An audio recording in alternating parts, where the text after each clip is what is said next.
Well, thank you so much for doing this interview. I really Yeah, appreciate yeah, it. yeah. No, I'm thrilled to do it for you. And Yay.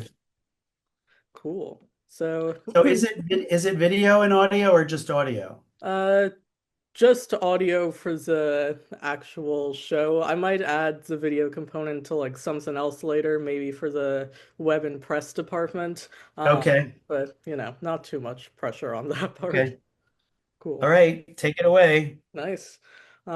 So thank you so much for coming on the show. We have Professor James Donio here, who's going to be sharing a little bit about some of his albums that he likes, and how he goes down musical rabbit holes himself. So Yes. on that topic, Crate Diggers is all about unearthing great music that's been forgotten or overlooked. So two-part question. Would you say you're a bit of a crate digger yourself? And what kind of music discoveries still excite you these days? Hmm. Yeah. I don't know if I would call myself that because from spending so much time in the music industry, 33 years, I got Wow. sent like so much music, new music. Hmm. So, um, and this was before the internet. This was before social media. This was before streaming. So a lot of the the recommendations that I would get to discover something new were coming from labels or coming from management. So on my own, um, I just have I guess, an abiding affection for classic artists, classic music from the 70s. Yep. Great Um, era. that's my jam. That's my vibe. Me too. So I was your age in the 70s. So yeah, I mean that's what I kind of go back to. Sometimes today, and I guess we'll talk about, specific artists and specific albums, but when I re-listen to them as James now Yeah. compared to James when I was first like introduced to the songs or the albums or the artists, I find that I guess I notice things, or I have a greater connection, or I have a greater uh, um, affection for some of the songs, even listening to them now, all these like decades later. Does that answer your Yeah. question? Is Yeah. that okay? Awesome. And following up on that, today you're choosing to highlight two great albums, Tapestry by Carole King, and The Carpenters, self-titled. Yes. Tell me about when you first heard these and what impact it had on you. Yeah. So let me think. I would have been 15 when around the time that both of these albums came out. So a little younger than you are right now. And so as a teen who was I think I was very pop music. I've always really been pop music oriented. Yeah. I always gravitated toward pop music. I've been a very big pop culture junkie, really from gosh, even younger. Like I can remember myself like watching the Oscars and the Grammys and TV shows with music at like 7 or 8 Wow. years old. So pop culture's always kind of been there for me. So these albums were pop culture juggernauts. Hmm. In 1970, early Yeah. 1970, 71, when they were released. Tapestry won, the Grammy for Carole King for Album of the Year. And I probably should not confess this, No, but it's all since good. but since but since I like you, I will confess that um, as a 15-year-old who thought maybe I could sing, I had a tape recorder and I recorded myself singing all of the songs on Tapestry, Oh, that's incredible. like a cappella. Oh, well, actually, with the album playing in the background. So, I guess technically not a cappella. Um, because I loved the album. I felt like every song, on the album. I just at that young age, I had this sense of, and who knew at 15, I never imagined I was going to like be in the music industry, Yeah. let alone be a professor of music industry at this point in my life. But the resonance of her songwriting Yeah. and the resonance of you kind of just knew these were going to be songs and an album that were going to stand the test of time. At least I'm and looking back on it now, I can see that. Maybe that's what Yeah. drew me to it. Um, and the same thing, and then, obviously decades later, um, I get to see Beautiful on Broadway, which is the Broadway musical based Wonderful. on Carole King's life. So I got some of the, the behind the curtain or behind the scenes of, what inspired, songs like It's Too Late, Mm. um, and You've Got a Friend, and Natural Woman, and these songs have been covered and covered and covered by so many different artists because of the songwriting, because of the melodic quality, because of the resonance of the messages and the relatability in those songs. And did you want me to talk about Carpenters Yeah, too? Or Carpenters, yeah. okay. I've always been a fan of female pop vocalists. I would not call Karen Carpenter a diva, but I also love Bette Midler and Mhm. Adele and Celine Dion, who I would call divas. I think Yeah. they all Yeah, qualify as sure. divas. But Karen's voice, and Streisand, I should have added in there. Mhm. Karen's voice is unmatched to me. The the effortless um, ability that she had, um, the smooth quality of her voice, and the partnership with her brother, which in my class, my recording industry class, I kind of try to connect the dots for your generation with Billie Eilish and Phineas That is a really interesting to comparison. yeah to Richard and Karen 50 plus years ago. They made music in their garage.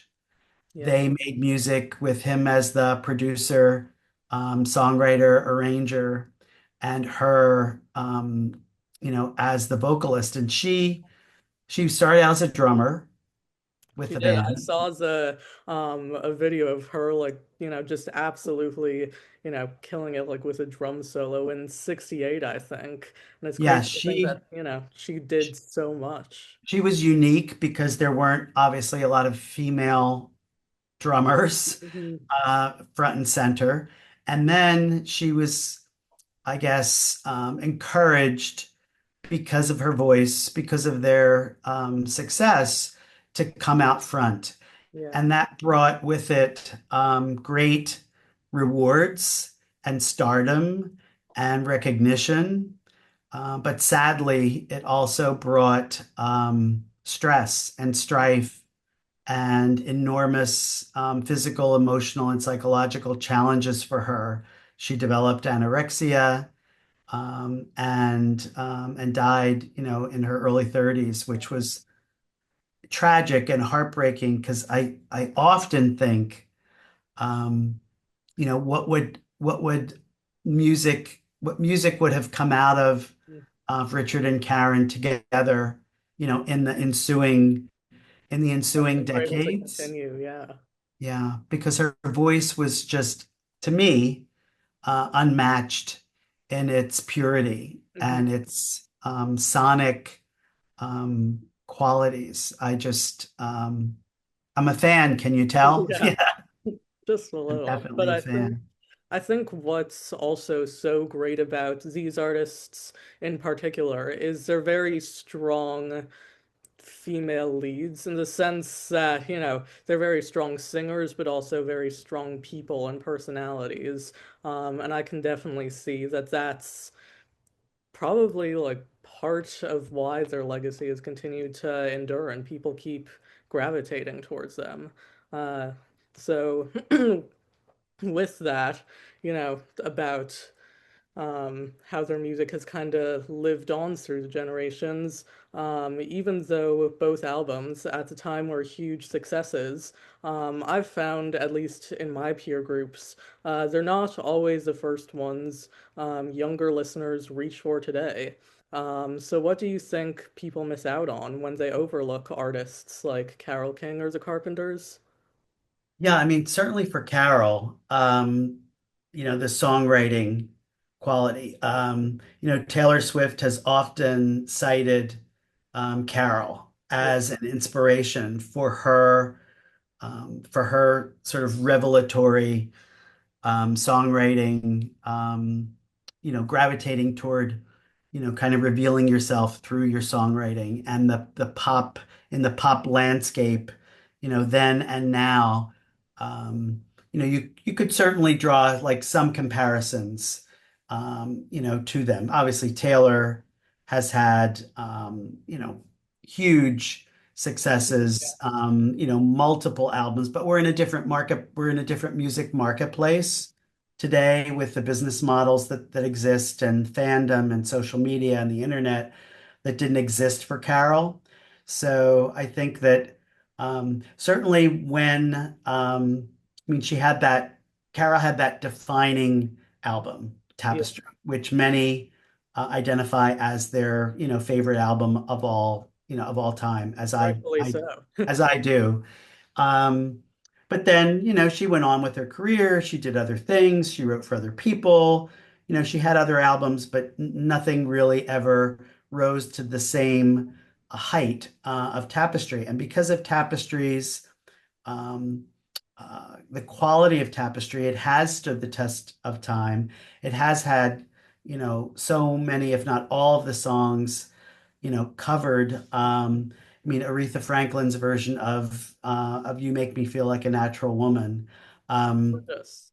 there's a scene in the hit sitcom from the late 80s into the 90s, Murphy Brown, where when Murphy has her child, her baby, um, you make me feel like she Mm, sings, you make me feel like a natural woman. So those songs, even though they were in a singular successful album, those individual songs have kind of taken on lives of their own. for And sure. then eventually Broadway came calling, and they had, enormously successful long-running Broadway musical.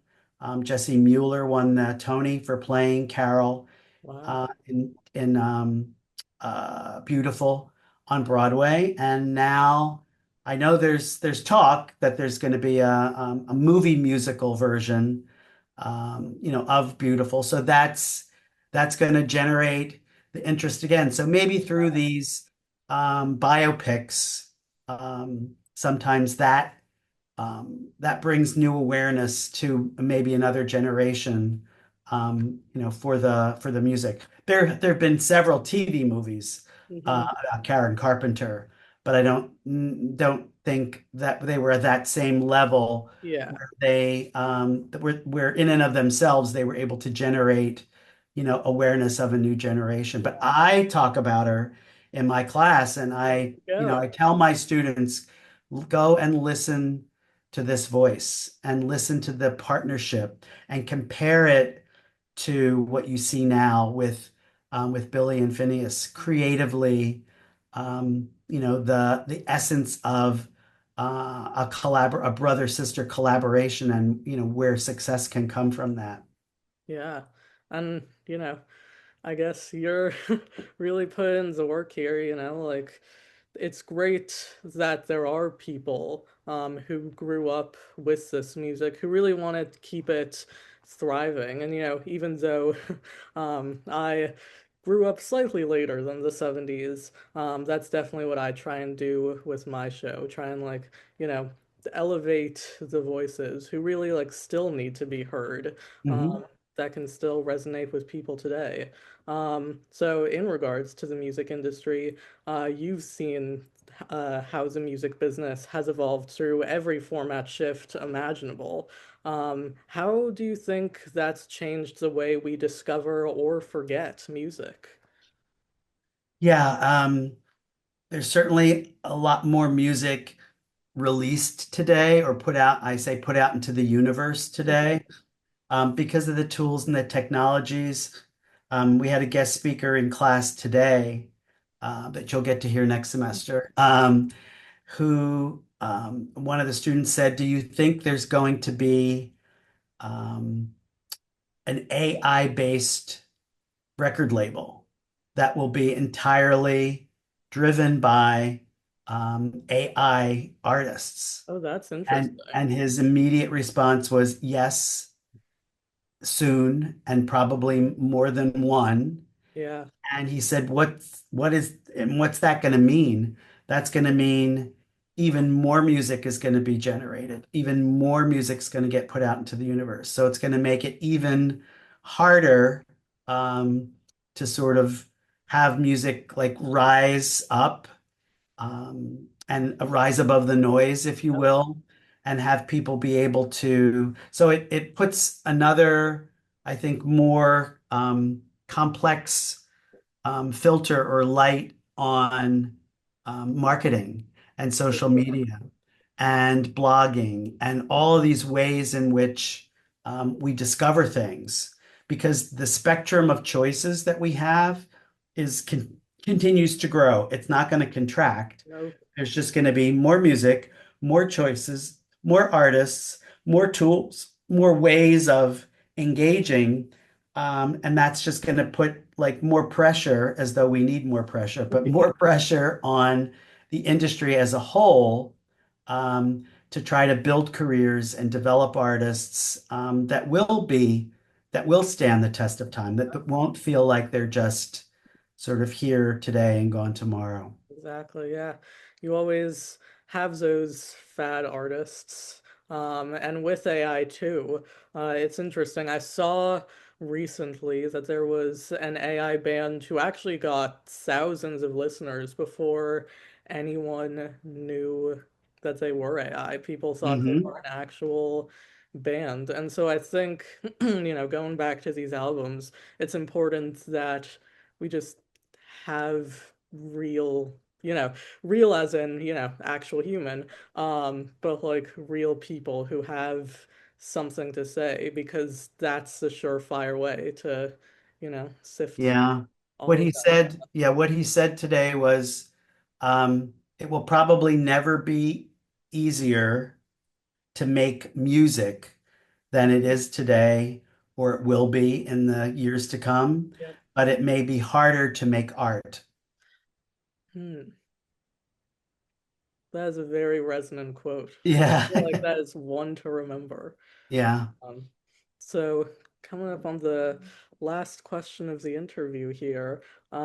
So you've also lived through so many amazing eras of music, and seen so much. So if you could leave one piece of advice for the next generation of music makers, of music fans, what would it be? I mean, if you want to have a long-lasting career and you want to develop a relationship with an audience or with a fan base or develop a community, it's resonance and authenticity. It's creating, it's, I guess, to piggyback on the quote that I just said, is um, you can make music, but you want to make music that leaves people um, thinking about something, Yeah. or that makes them feel something more than, and not that it's, there's nothing wrong with just music as music to sort of pass the time, or, take you from point A to point B, if you will. Um, but when we think about tapestry, when we think about Carole King, when we think about the Carpenters, and we could go on. When you think about Fleetwood Mac, when you think about Queen, when you think about some of the and classic rock, interestingly, because you talked about resonance with your generation, um, classic rock does seem to leapfrog generation to generation, and people keep coming back to it and keep Yeah. coming back to those bands, maybe because they're bands. But you're right. Sometimes the pop music of a certain era or a certain, period of creativity, it sometimes does get overlooked or kind of underappreciated for for not just its commercial success, but Yeah. its qualitative contribution. So I would always encourage, any music fan to certainly explore what's new, but set a goal for yourself, once a week, once a month, every other month, to go back and get a recommendation from an older relative or someone who's in your life. Ask them about an album that meant something to them, and I think that's what your show is about. Ask them about an album that meant something to them, and then go and listen to it, and Yeah. then tell them what you thought.